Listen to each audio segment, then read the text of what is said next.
찬송가 263장입니다. 263장입니다.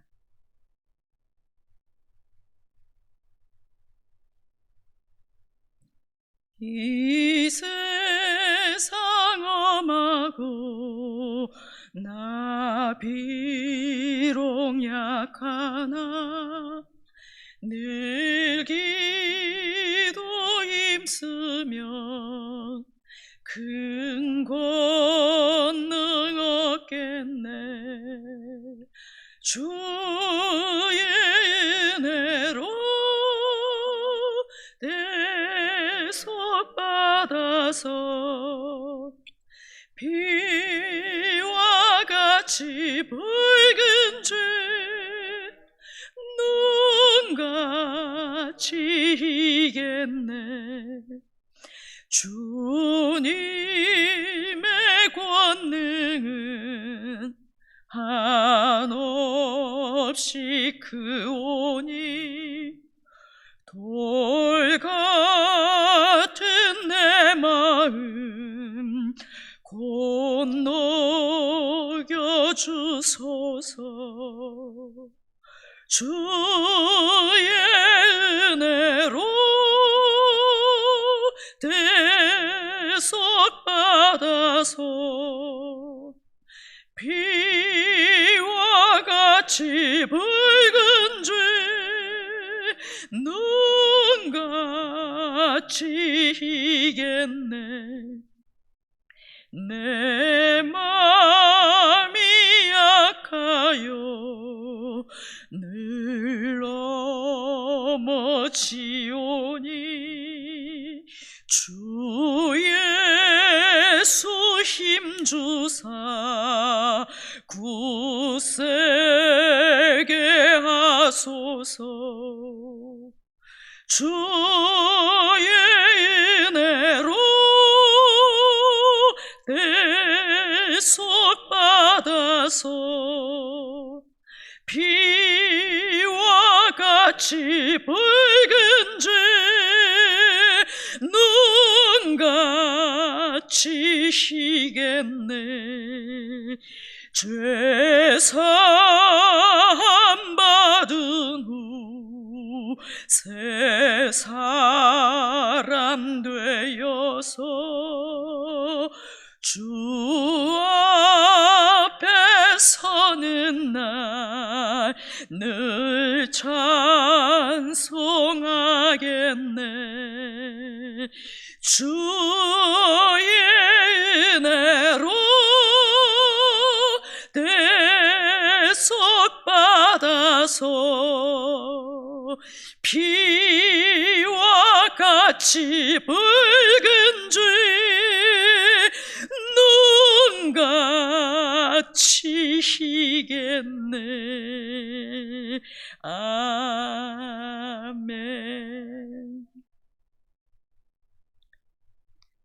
전도서 8장 9절에서 17절 말씀입니다.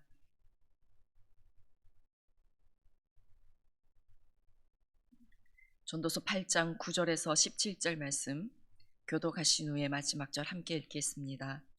내가 이 모든 것을 보고 해 아래에서 행하는 모든 일을 마음에 두고 살핀즉 사람이 사람을 주장하여 해롭게 하는 때가 있도다. 장사 지낸 바 되어 거룩한 곳을 떠나 그들이 그렇게 행할 성읍 안에서 잊어버린 바 되었으니 이것도 때도다. 악한 일에 관한 징벌이 속히 실행되지 아니하므로 인생들이 악을 행하는 데에 마음이 담대하도다. 주인은 100번이나 악을 행하고도 장수하거니와 또한 내가 아노니 하나님을 경외하여 그를 경외하는 자들은 잘 될 것이요 악인은 잘 되지 못하며 장수하지 못하고 그 날이 그림자와 같으리니 이는 하나님을 경외하지 아니함이라. 세상에서 행해지는 헛된 일이 있나 곧 악인들의 행위에 따라 의인들의 행위에 따라 상을 받는 악인들도 있다는 것이라. 내가 이르노니 이것도 때도다. 이에 내가 희락을 찬양하노니 이는 사람이 먹고 마시고 즐거워하는 것보다 더 나은 것이 해 아래에는 없음이라. 하나님이 사람을 해 아래서 살게 하신 날 동안 수고하는 일 중에 그러한 일이 그와 함께 있을 것이니라. 지혜를 알고자 하며 세상에서 행해지는 일을 보았는데 밤낮으로 자지 못하는 자도 있도다. 또 내가 하나님의 모든 행사를 살펴보니 해 아래에서 행해지는 일을 사람이 능히 알아낼 수 없도다. 사람이 아무리 애써 알아보려고 할지라도 능히 알지 못하나니 비록 지혜자가 아노라 할지라도 능히 알아내지 못하리로다. 아멘. 오늘 본문은 악인들이 잘 사는 이 세상의 부조리한 일들에 대해서 말씀하고 있습니다. 9절을 보시면 내가 이 모든 것을 보고 해 아래에서 행하는 모든 일을 마음에 두고 살핀즉 사람이 사람을 주장하여 해롭게 하는 때가 있도다. 전도자는 사람이 사람을 주장하여 해롭게 하는 때에 대해서 얘기합니다. 악한 왕이 등장하거나 나라의 관리가 백성을 수탈하는 경우, 이런 경우가 사람이 사람을 주장하여 해롭게 하는 때일 것입니다. 이럴 때 백성들은 신음하며 고통합니다. 폭군에 의해서 행해지는 이런 부조리한 현실을 보고 사람들은 하나님의 역사의 주관자가 과연 맞는가? 하나님은 과연 공의로운 분이신가? 하는 그런 의문들을 갖게 됩니다. 10절을 보겠습니다. 그런 후에 내가 본즉 악인들은 장사 지낸 바 되어 거룩한 곳을 떠나 그들이 그렇게 행한 성읍 안에서 잊어버린 바 되었으니 이것도 헛되도다. 전도자는 악인들이 장사 지내진 것을 보았다라고 말씀하고 있습니다. 이 장례 절차를 거쳐서 시신을 매장하는 것은 고대 근동에서는 고인에 대한 명예로운 대우였습니다. 행악자가 명예로운 죽음을 맞이했고 또 고인이 존중받았다는 것이지요. 이렇게 행악자가 이 땅에서 사람을 괴롭게 하다가 죽어서도 대우를 받는 모습을 보고 전도자는 깊은 혼란을 느꼈을 것입니다.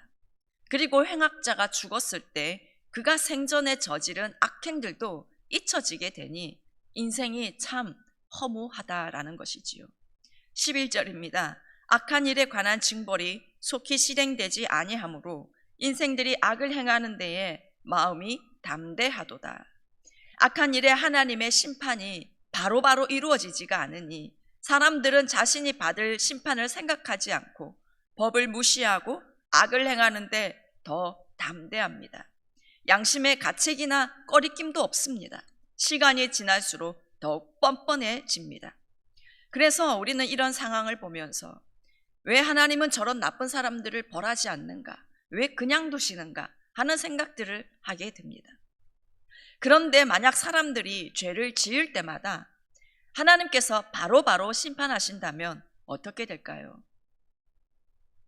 거짓말을 할 때마다 그 자리에서 바로 코가 길어진다든지 남의 것을 훔치는 사람이 그 자리에서 바로 넘어져서 뇌진탕으로 죽게 된다든지 간음하는 사람들을 하나님께서 그 자리에서 번개로 쳐서 죽게 한다면 그렇게 죄를 지을 때마다 바로바로 심판하신다면 아마 인간들은 죄를 두려워하면서 절대로 죄를 짓지는 않을 것입니다.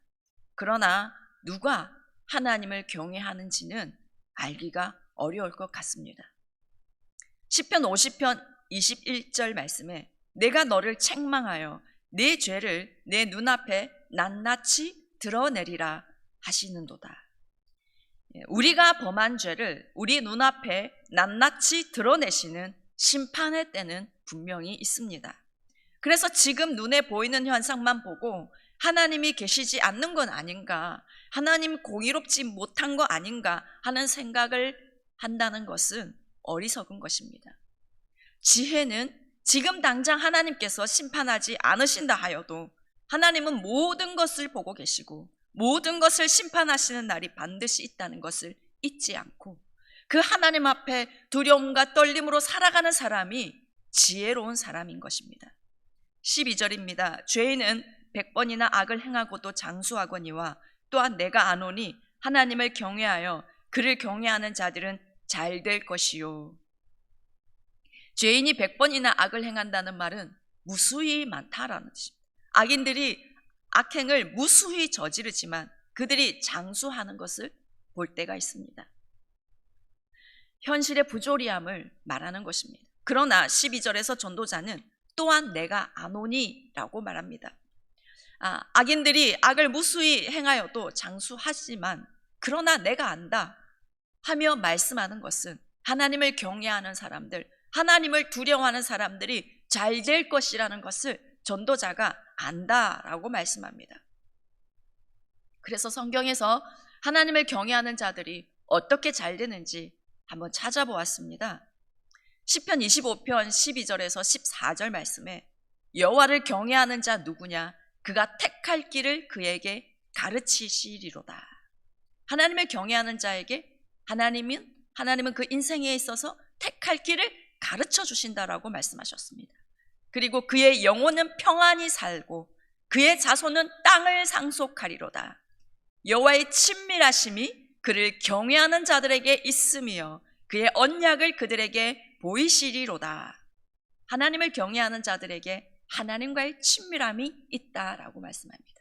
그리고 그분의 언약, 그 약속을 그들에게 보이시고 그 약속을 이루신다는 것입니다. 잠언 10장 27절에는 여호와를 경외하면 장수하느니라 라고 말씀하셨고, 시편 34편 7절에서는 여호와의 천사가 주를 경외하는 자를 둘러진치고 그들을 건지시는 도다 라고 말씀하셨습니다. 하나님을 경외하는 사람은 천사가 둘러진치고 지켜주십니다. 건져주십니다.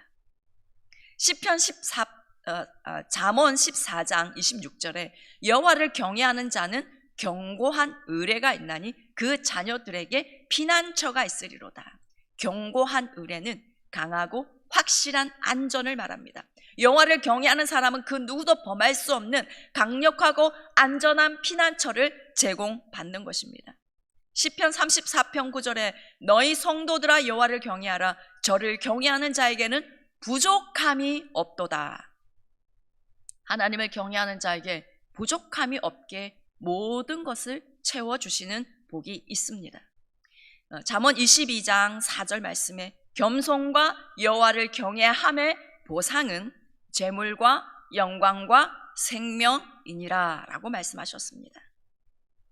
이 세상 만물을 지으신 창조주 하나님, 또 나를 지으신 그 하나님을 경외하는 것은 인간에게 마땅한 일입니다.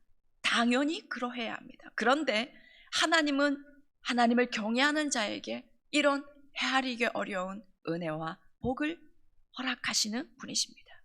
13절입니다. 악인은 잘되지 못하며 장수하지 못하고 그 날이 그림자와 같으리니 이는 하나님을 경외하지 아니함이니라. 현실에서 악인이 장수하고 잘되는 일이 있는 것 같지만, 그러나 궁극적으로 악인은 하나님을 경외하지 않기 때문에 그의 날은 그림자처럼 살다가 갈 것입니다. 전도자는 인생의 참된 가치는 하나님을 경외함에 달렸다. 인생의 운명도 하나님을 경외함에 달렸다라고 말씀하고 있는 것입니다. 14절입니다. 세상에서 행해지는 헛된 일이 있나니 곧 악인들의 행위에 따라 벌을 받는 의인들도 있고 의인들의 행위에 따라 상을 받는 악인들도 있다는 것이라. 내가 이르노니 이것도 헛되도다. 전도자는 또 부조리하고 험한 세상을 말합니다.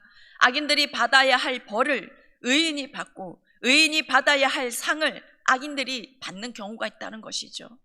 예를 들면 북한이나 중국에서 복음을 전하다가 잡혀서 모진 고문을 당하거나 심지어 목숨을 잃을 수도 있습니다. 우리는 그런 경우를 보면서 왜 하나님은 구원해 주지 않는가 하는 그런 생각을 할 수 있습니다.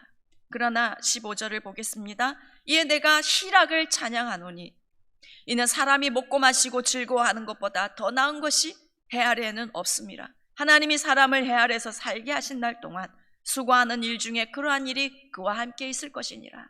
전도자는 희락을 찬양한다고 하는데, 여기서 말하고 있는 희락은 세상의 쾌락 그런 것을 말하는 것이 아니라 하나님께서 허락하신 일상의 삶 가운데 주어지는 즐거움을 말하는 것입니다.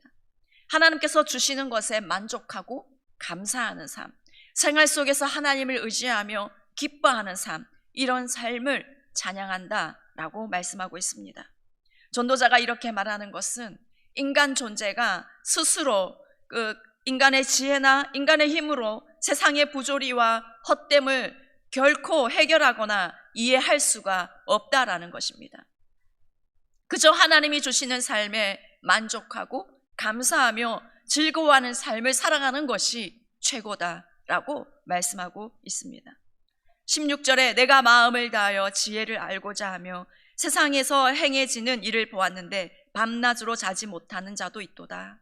전도자는 밤낮 수고하며 잠을 자지 못하고 세상에서 일어나는 하나님의 행사를 깨닫기 위해서 애를 써보았습니다. 그러나 17절에 또 내가 하나님의 모든 행사를 살펴보니 해 아래에서 행해지는 일을 사람이 능히 알아낼 수 없도다. 사람이 아무리 애써 알아보려고 할지라도 능히 알지 못하나니 비록 지혜자가 아노라 할지라도 능히 알아내지 못하리로다. 전도자가 하나님의 행사를 깨닫기 위해 그렇게 애쓰고 노력해 보았지만 능히 알지 못한다라고 2번이나 반복할 뿐입니다. 아무리 지혜자라고 하여도 하나님의 행사에 대해 완전히 깨달을 수 없었습니다. 그래서 사람이 능히 알 수 없는, 사람에게 허락되지 않은 영역을 알려고 하지 말고 그냥 겸손하게 하나님의 주권을 인정하고 하나님을 경외하며 하나님이 주신 삶에 감사와 기쁨으로 살아가라고 우리에게 말씀하고 있습니다. 그렇습니다. 인간의 지혜로 하나님의 일을 다 이해할 수 없습니다. 인간은 인간의 한계를 인정해야 합니다. 하나님께서 하나님의 비밀과 감추어진 지혜를 성령을 통해서 우리에게 열어주시는 그 부분만 우리는 알 수 있을 뿐입니다. 그래서 바울은 로마서 11장 33절에서 이렇게 고백합니다. 깊도다 하나님의 지혜와 지식의 풍성함이요 그의 판단은 헤아리지 못할 것이며 그의 길은 찾지 못할 것이로다. 하나님께서 깨닫게 해주실 때에 그저 놀라우신 하나님의 지혜와 지식으로 인해서 하나님을 찬양할 수밖에 없는 것입니다. 욥은 이해할 수 없는 고난으로 인해서 많은 시간 고통하며 보냈습니다. 그런 그에게 하나님은 찾아오셔서 이 세상과 우주에서 벌어지는 지혜와 질서에 대해서 수십 가지의 질문을 하셨습니다. 그때 욥은 어느 한 질문에도 답을 하지 못했습니다. 그저 하나님의 크심과 어미하심을 깨닫게 될 뿐이었습니다. 그저 하나님 앞에 자신의 교만을 회개할 뿐이었습니다. 그저 하나님으로 높여드릴 수밖에 없었습니다. 그렇습니다. 현실을 보면서 이해할 수 없는 상황들을 보면서 우리가 하나님 앞에 가져야 할 태도는 하나님을 경외하는 것입니다. 이해할 수 없을 때도 여전히 하나님을 높여드립시다. 하나님을 경외합시다. 그럴 때 하나님을 경외하는 자에게 약속된 복과 은혜가 우리에게 누려질 것입니다. 우리는 하나님의 지혜를 더욱더 찬양하며 높여드리게 될 것입니다. 기도하겠습니다.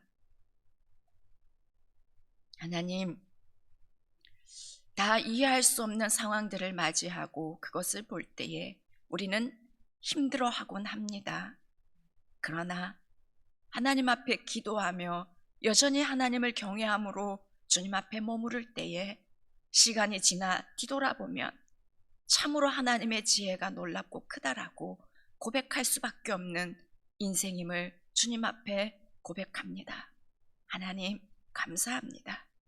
우리를 하나님을 아는 자로 불러주시고 하나님을 경외하는 자로 하나님 우리를 세워 가주심에 참으로 감사드립니다. 하나님 이 길을 하나님 조금도 흐트러지지 않고 조금도 방황하지 않고 곧게 잘 걸어갈 수 있게 우리를 붙들어 주시옵소서. 어떠한 상황에도 하나님을 높여드리고 어떠한 상황에도 하나님 말씀에 순종하며 주를 경외하는 그 길을 걸어가므로 주께서 약속하신 그 모든 복들이 누려지는 인생 되게 역사하여 주시옵기를 간절히 원하옵나이다. 하나님 아버지, 사랑하는 우리 다음 세대들 하나님을 경외하는 자들이 되게 도와주시옵소서. 하나님 세상의 즐거움이 헛됨을 알게 해주시고 오직 여호와를 경외함으로 하나님께서 특별히 건지시고 보호하시는 은혜, 하나님의 친밀하심을 누리는 은혜, 모든 것에 부족함이 없게 하는 그 은혜, 하나님의 모든 약속들이 누려지는 그 은혜가 우리 다음 세대에게 임하게 하여 주시옵기를 원하옵나이다. 하나님, 우리 교회 모든 예배, 하나님 모든 교육부서와 우리 교회 하나님 주일 1, 2, 3부 오후 수요 새벽 모든 예배 가운데 하나님 이사야 61장의 이 말씀들이 이루어지게 하여 주시옵소서. 가난한 자에게 아름다운 소식이 강력하게 선포되고 마음이 상한 자가 고침을 받고 포로된 자가 자유케 되고 슬픔이 떠나가고 기쁨의 기름이 부어지며 하나님의 나라가 임하는 그런 예배가 되게 성령님 역사하여 주시옵기를 원합니다. 성령님 더욱더 기름 부어 주시옵소서. 말씀이 우리에게 현실이 되게 하나님 그것이 우리에게 경험되게 역사하여 주시옵기를 원합니다. 이 일을 위해 우리 담임 목사님 더욱더 능력으로 붙들어 주시고 사용하여 주시옵시고 우리 부교역자들, 예배팀들, 기도자들 모두에게 하나님 성령의 기름 부으심이 강력하게 부어지며 은혜의 통로가 되게 하여 주시옵소서. 하나님 병중에 계시는 성도님들을 불쌍히 여겨 주시옵소서. 입원해 계시고 치료받고 계시는 모든 성도님들에게 하나님 찾아가 주시고 예수 그리스도의 피 묻은 손으로 만져 주시옵소서. 하나님 모든 세포 혈관 조직 가운데 예수 그리스도의 보혈을 덮으시고 하나님 온전케 되고 치유되고 하나님이 창조하신 원래의 모습대로 회복되는 역사가 있게 하여 주시옵소서. 하나님 치유하여 주시옵소서. 하나님의 살아계심이 하나님 경험되게 하여 주십시오. 하나님 영광 받아 주시옵소서. 이 모든 말씀을 주 예수님의 이름으로 기도드립니다. 아멘. 하늘에 계신 우리 아버지, 아버지의 이름을 거룩하게 하시며 아버지의 나라가 오게 하시며 아버지의 뜻이 하늘에서와 같이 땅에서도 이루어지게 하소서. 오늘 우리에게 일용할 양식을 주시고 우리가 우리에게 잘못한 사람을 용서해 준 것 같이 우리 죄를 용서하여 주시고 우리를 시험에 빠지지 않게 하시고 악에서 구하소서. 나라와 권능과 영광이 영원히 아버지의 것입니다. 아멘.